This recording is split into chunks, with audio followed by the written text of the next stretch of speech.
Bonjour à toutes et à tous, moi c'est Céline alias Laïlé et précédemment je vous ai montré comment créer son premier compte Trello et aujourd'hui je vous montre comment créer son premier tableau. Donc si vous avez suivi la première vidéo, sinon je vous invite à aller la consulter dans le petit i. Donc si vous avez créé votre premier compte Trello, vous avez vu qu'on peut être soit sur mobile, soit sur ordinateur. Donc comme la dernière fois, je vous montre d'abord comment travailler sur le téléphone mobile et ensuite je vous montrerai comment faire sur l'ordinateur. Donc c'est parti, on commence sur le téléphone. Donc comme on l'a vu la dernière fois, à la création de votre compte, vous arrivez sur un premier tableau qui est créé déjà et qui s'appelle sans titre. Donc vous cliquez sur sans titre, là vous arrivez en édition et vous pouvez donner le titre que vous voulez à votre premier tableau.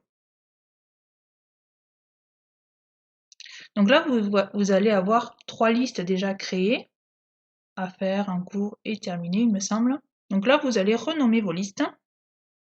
Vous pourriez très bien les archiver et en créer des nouvelles, mais bon, il y a trois listes créées, autant les utiliser. Donc je renomme les trois premières listes. Alors moi je vous montre par exemple comment créer un tableau pour stocker ses patrons. Et donc j'ai choisi de faire une liste de patrons par type de vêtements. Donc voilà, les tops, les blouses, les sweats, tout ça, les vestes, les manteaux, voilà, par épaisseur. Et après, je crée une nouvelle liste. Donc à chaque fois à droite, vous aurez un bouton pour créer une liste en plus, etc. Vous avez une petite icône en bas à droite de votre téléphone, une loupe avec un plus ou un moins. Vous allez voir par défaut sur votre téléphone, les listes sont zoomées de façon à ce que sur l'écran, vous n'ayez qu'une liste de visible et puis vous scrollez à droite ou à gauche pour voir les listes suivantes. Mais vous pouvez aussi cliquer sur cette petite loupe moins, ce que j'ai fait à l'étape précédente, pour avoir un peu plus de recul, une vue d'ensemble et voir vos listes en plus petit. Alors, selon votre vision, selon la taille de votre téléphone et selon vos goûts, vous préférerez voir la liste en plus petit ou les listes en plus grand. C'est vrai que quand je consulte quelque chose de précis, j'aime bien l'avoir en grand. Par contre, quand je recherche et que je regarde plein de patrons pour m'inspirer un peu en idée, j'aime bien le mettre avec la loupe en petit parce que comme ça, je trouve que je vois plus de patrons d'un coup quand je fais défiler et j'aime bien avoir cette vue d'ensemble. Voilà. Donc on avait cliqué sur le petit, maintenant on reclique sur plus pour rezoomer un petit peu et travailler. Et là on clique sur ajouter une carte. Donc chaque patron va être stocké dans une carte. Alors là je fais pause.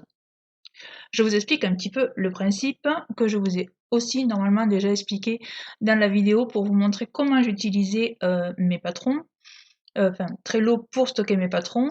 Et donc dans un tableau, les noms sont très proches de ce que vous pourriez avoir en réalité si vous aviez dans le monde du travail ou dans votre atelier un tableau sur lequel vous avez fait des colonnes virtuelles et chaque fois que vous avez une idée ou un patron ou un projet à faire, vous mettez un post-it et ce post-it c'est une carte d'un Trello. Donc voilà, donc ça se matérialise vraiment dans la même idée que la façon dont vous composeriez un mood board, un tableau de travail dans la réalité. Donc là, on va créer une première carte qu'on va appeler top AAA. Voilà, on n'a pas le nom du top, peu importe. Là, vous pouvez commencer par ajouter une description pour votre patron, donc selon ce qui vous semble utile. Là, je vous montre des exemples, donc c'est le lien du patron, la gamme de taille, le métrage nécessaire, les marges, etc. Donc ça, ce sont vraiment des valeurs qui sont qui peuvent varier d'un patron à l'autre et c'est pas juste du oui, non ou des choses simples. Là, ce que j'ai commencé à vous montrer, c'est les étiquettes. Donc si je reviens légèrement en arrière, vous allez voir, vous pouvez cliquer sur en dessous de la description, il y a une bande qui s'appelle étiquette. Donc je vous montre comment les créer et je vous explique un petit peu plus en détail après, justement en les ayant créées, leur utilité. Donc voilà, vous avez par défaut une étiquette par couleur. Donc vous cliquez sur le petit crayon pour modifier l'étiquette, puisque par défaut elle n'a pas de nom. Et je choisis d'attribuer la couleur verte à ce qui est déjà cousu. Voilà. Je continue comme ça. Le jaune, ce sont les patrons à imprimer. Je mets aussi en jaune les patrons à découper. On va dire que tout ça, ce sont des étapes qui me restent à faire. Après, je vais mettre dans la catégorie des couleurs violettes les différents formats que je peux avoir pour mes patrons. Donc là, j'enchaîne rapidement, vraiment, je montre très rapidement. Donc, on fait créer une étiquette. Si on n'en utilise pas déjà une, on donne son petit nom. On clique sur la couleur. Voilà, on saisit ce qu'on veut mettre. Et on clique sur terminer. Voilà, donc là vous voyez vos étiquettes qui s'affichent en récapitulatif en dessous de la description. Alors, elles ont un code de couleur. Après, c'est vraiment à vous de voir comment vous voulez utiliser les étiquettes. Il y a vraiment des personnes qui utilisent tout ça très différemment. Qui vont classer leur liste de patrons par marque, mais qui vont mettre le type de vêtement en étiquette par exemple. Donc ils vont mettre les étiquettes comme quoi c'est un top, un débardeur, une blouse, une robe. Voilà, les façons de combiner les classements sont vraiment propres à chacun. Moi je vous propose un modèle, c'est celui que j'utilise, mais c'est pas forcément le modèle qui sera le bon pour tout le monde, puisque chacun a sa logique et une organisation qui va lui convenir le mieux.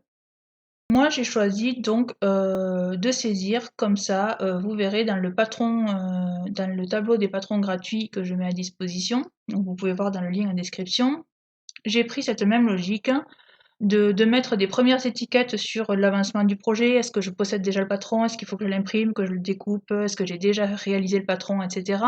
Après, j'ai des informations propres à la langue, donc j'ai des étiquettes propres à la langue. Et en fait, les couleurs, je les ai mises propres à des catégories, on va dire.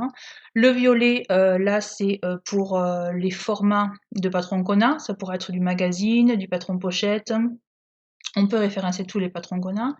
En bleu foncé, après, je sais que j'ai mis différents types de classifications, sur marge incluse, non incluse, les tissus mailles, tissus chaîne et trame, tissus fluides, tissus épais, voilà. Donc vous pouvez vraiment ajouter tout ce que vous voulez. Les étiquettes, c'est utile non seulement en les voyant visuellement, ça vous donne tout un panel d'informations qui sont utiles lorsque vous consultez votre tableau, mais en plus de ça, ils sont très utiles pour la recherche. Mais ça sera l'objet d'une autre vidéo où je vous montrerai comment bien utiliser les fonctions de recherche selon que vous souhaitez combiner plusieurs étiquettes ou juste filtrer l'une ou l'autre, etc. Donc voilà, donc on continue. Et là, je vous montre comment ajouter une pièce jointe. Donc vous cliquez sur ajouter une pièce jointe, vous choisissez un fichier, et là, dans vos fichiers du téléphone, vous avez une image de votre patron. Et voilà, vous l'ajoutez.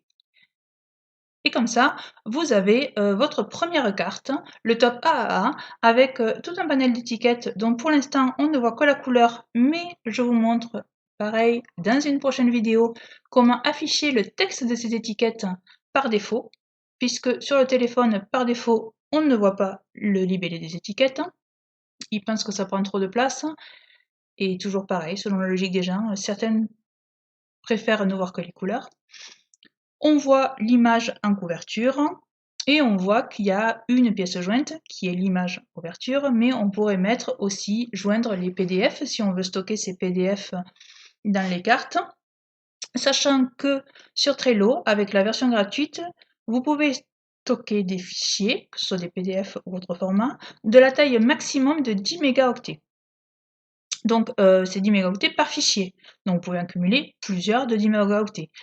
Par expérience, je stocke tous mes patrons sur Trello et il y en a très peu dont les fichiers dépassent 10 mégaoctets. Sachez que si votre fichier dépasse 10 mégaoctets, vous avez deux solutions. Soit vous stockez votre fichier sur un drive et vous mettez le lien de ce fichier dans votre carte Trello, mais du coup vous ne stockez pas vraiment le fichier physique, ça vous oblige à séparer les stockages. J'aime pas trop. Je le fais si vraiment j'ai pas le choix. Soit vous avez une autre solution, c'est de compresser votre PDF qui sera de plus de 10 mégas, parce que quand même quand il y en a qui dépassent, et c'est pas très courant, ils dépassent de pas beaucoup, ils font 12-13 mégas ou quelque chose comme ça. Donc pour ça, je vais sur le site I Love PDF. Oui, I Love PDF comme j'aime PDF. Et là, je vous fais même pas une vidéo, ou alors vous me direz en commentaire si vous voulez que je vous en fasse une, mais quand vous arrivez sur le site, c'est très simple, il vous propose de suite dans les premières options, compresser un PDF. Là, vous mettez votre fichier, vous cliquez sur compresser et il va vous compresser le fichier. Donc là, en général, c'est assez efficace et c'est vraiment pas mal. Donc voilà. Donc pour le stockage des fichiers, c'est 10 mégaoctets par fichier. C'est largement suffisant en version gratuite. Voilà pour la version sur mobile et plus un petit peu de blabla. Et je vais vous montrer maintenant comment créer son premier tableau quand on est sur ordinateur. À tout de suite. Voilà, donc là vous êtes sur votre espace Trello tel qu'il est vierge après la création de votre compte. Donc vous avez au milieu de la page un bouton, créer votre premier tableau, et vous avez aussi la possibilité de créer des tableaux à partir de modèles existants. Personnellement, je ne l'utilise jamais, c'est vraiment propre plus au monde du travail, la plupart des modèles. Donc je ne l'utilise même pas, et pour pas qu'il me le repropose, je ferme. Voilà. Donc pour créer votre premier tableau, vous créez sur le bouton créer votre premier tableau. Voilà. Donc là, la création de votre tableau, vous avez plusieurs choses à choisir. Déjà, vous pouvez choisir votre fond d'écran. Bon, vous mettez les fonds d'écran que vous voulez ou une couleur, mais ça, on pourra le changer par la suite. Vous verrez, je vous montrerai dans une autre vidéo. Vous choisissez patron de couture, un petit nom au tableau. Vous choisissez dans quel espace de travail le mettre. Je le mets dans l'espace de démo, puisque je vous montrerai dans l'espace de couture, il est déjà rempli. Donc j'ai créé un espace de démo vierge exprès pour vous montrer. Et la visibilité, c'est vraiment utile si vous partagez votre espace Trello avec quelqu'un d'autre, soit avec vous-même si vous avez créé un autre compte Trello, parce que des fois par sauvegarde, on aime bien avoir plusieurs comptes, mais bon, ça c'est mon côté informaticienne. Sinon, ça peut être avec votre conjoint, parce que vous pouvez faire un tableau Trello pour gérer vos recettes, le stockage des factures de vos achats, des choses comme ça. Donc voilà, vous pouvez avoir envie de partager l'espace. Là, dans le domaine de la couture, si vous prévoyez de stocker vos patrons, ben, il vaut mieux ne pas partager son espace puisque le partage n'est pas autorisé. Donc il faut vraiment le garder en privé. Et donc voilà, donc vous le gardez soit en privé, soit espace de travail, mais si dans votre espace de travail il n'y a que vous, ben, c'est pareil quoi. Donc là, vous descendez un petit peu, vous ne cliquez toujours pas sur commencer l'essai gratuit, ça il vous le propose un peu régulièrement de commencer l'essai gratuit, c'est vraiment pour commencer l'essai premium qui est payant. Mais comme je vous disais, il n'y a pas besoin de passer à la version payante pour Trello. Et donc là, vous faites créer. Donc vous créez votre tout premier tableau. Tadam! Donc là, vous arrivez sur votre premier tableau, donc il s'appelle patron de couture, et vous avez la première liste. Là, il vous propose de saisir le nom de votre première liste. On va faire comme tout à l'heure, mais sauf qu'on va aller plus vite puisque je ne vais pas créer tout. Dès que vous cliquez sur Entrée, il vous en propose une deuxième. Ensuite, je sais plus ce que j'avais mis, gilet, hop, veste, manteau, etc., etc. Et si vous voulez arrêter, vous cliquez sur la croix pour arrêter de créer une liste. Voilà. Donc là, vous avez votre tableau des patrons de couture. Bien sûr, vous n'avez pas que des hauts dans votre patron de couture. Mais pour l'instant, ici, il y a 3 listes. Vos listes sont vides. Donc là, vous allez cliquer sur ajouter une carte. On va faire comme tout à l'heure et on ajoute une carte. Hop. Là pareil, comme pour la création de liste, il se dit que vous pouvez vouloir créer plein de choses à la suite, donc il vous propose tout de suite d'en ajouter un autre. Comme ça, si vous êtes à la première création, c'est bien, vous pouvez enchaîner, vous tapez tous les noms de vos patrons, au moins toutes les cartes sont créées. Vous n'aurez plus qu'ensuite à aller rentrer toutes les informations. Mais on va s'arrêter là, donc on clique sur la petite croix, on arrête d'ajouter une carte. Donc on va aller sur la première carte, et on va la compléter cette carte. Donc là, comme tout à l'heure, vous pouvez mettre l'adresse, les tailles, je ne sais plus écrire, 34 à 60, tissu nécessaire égale 100 cm, et les marges sont de 1 cm. Bon, voilà, vous pouvez enregistrer tout plein de choses, et vous faites sur enregistrer. Voilà, vous avez votre description qui est commencée, et là vraiment, vous marquez ce que vous voulez. Si vous voulez faire très simple et pas vous embêter, vous pouvez marquer toutes les informations que vous jugez utiles à retenir dans la description. Mais c'est vrai qu'après, en termes de recherche, c'est pas le plus optimisé pour faire des recherches. Si vous voulez chercher tous les patrons qui ont la marge incluse, par exemple, bah, vous ne pourrez pas le rechercher parce que dans la description, vous aurez le mot marge, mais que vous ayez écrit marge incluse ou sans marge, il trouvera le mot marge partout. Donc, pour la recherche, c'est pas le mieux. Donc c'est là que je vous conseille de créer des étiquettes. Et là, vous voyez que, comme sur le téléphone, c'est vraiment pareil. Vous avez déjà 6 étiquettes créées par code couleur. Et donc, vous avez des codes couleurs classiques. Donc, soit vous modifiez les étiquettes existantes. On va dire que le vert, c'est une étiquette pour indiquer que j'ai déjà cousu. Voilà. J'enregistre. L'étiquette jaune, c'est le patron à imprimer. Donc, OK. Et je voudrais me mettre une autre étape jaune pour dire que le patron est à découper ou à décalquer selon son mode de fonctionnement. Et donc là, je fais créer une nouvelle étiquette. Je choisis la couleur jaune, patron à découper. Voilà, créer, etc. Donc par défaut, quand on crée une étiquette, il a tendance à la cocher. Moi, je ne veux pas la cocher, ça ne m'intéresse pas. Je vais créer maintenant des étiquettes pour les formats. Donc ça, je le mets dans le violet. C'est pareil, c'est propre. Donc format A4. Je crée une étiquette en violet PDF A0.